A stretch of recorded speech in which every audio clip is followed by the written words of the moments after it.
Guys, what's up? Caleb Downing here, and today we have something interesting. First off, sorry about all this mess of things back here. I'm always going through a state of trying to fix stuff and doesn't add for a great background. But today we're going to head to the range and we're going to shoot 458 SOCOM, 4570, 300 blackout super, 5.56 regular stuff, 45 ACP if I didn't already say that, and 9mm.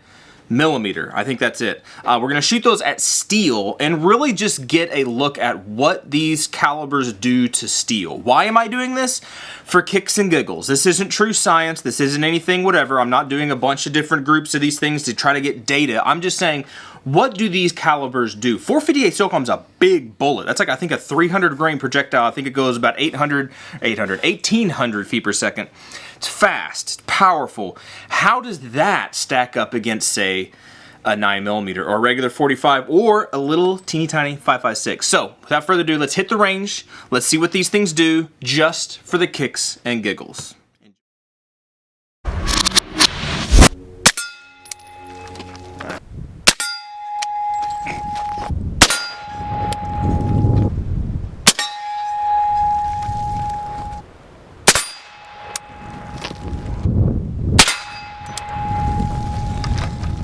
Alright, so this is interesting if nothing else. This is interesting. Now granted, this is not a completely clean target, so there's already divots and dents and stuff in this. And most of this is honestly shot with 5.56 and 9mm. But speaking of 9mm, we'll start with that. This is 9mm, it just scratched it basically. Didn't put really much of a ding, it just splattered. 45 ACP, pretty much same thing, just maybe a bigger splatter. You can tell the diameter of the bullet's bigger, but not much damage to the steel. 300 blackout is really where you start to see some real scratches and indents where it's dug into the metal, and that was 300 blackout supers. I think they're 145 grain. 4570, it was a subsonic round, and it impacted right around a bunch of divots already.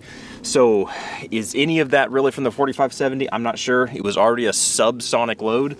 So I'm gonna say it wasn't really the one responsible for making most of that divot. I think it just smacked, basically, almost like the 45, right? 5.56 actually probably has 300 blackout, and 5.56 did most damage. 5.56 definitely has its own divot. You can absolutely see that in the splatter around it. The one that I'm most intrigued about is the 458 SOCOM.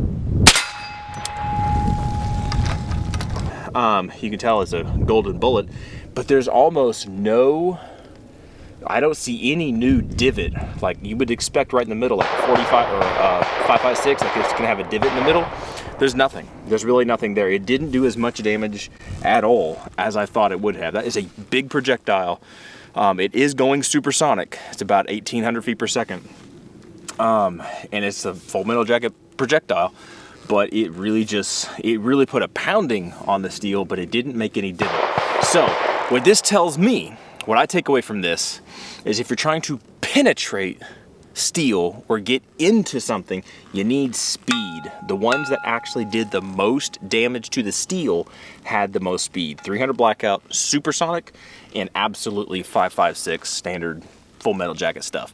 Those put the most hurting on the steel. The other things were loud. They had a lot of power to it, like the 458 SOCOM and 4570. They have a lot of power, but there's not a whole lot of penetration going as far as the steel is concerned. How would that pan out against, you know,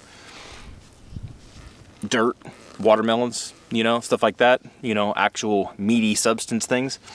I'm not exactly sure. That'd be another video. Anyway, hope you found it interesting and helpful. See you later.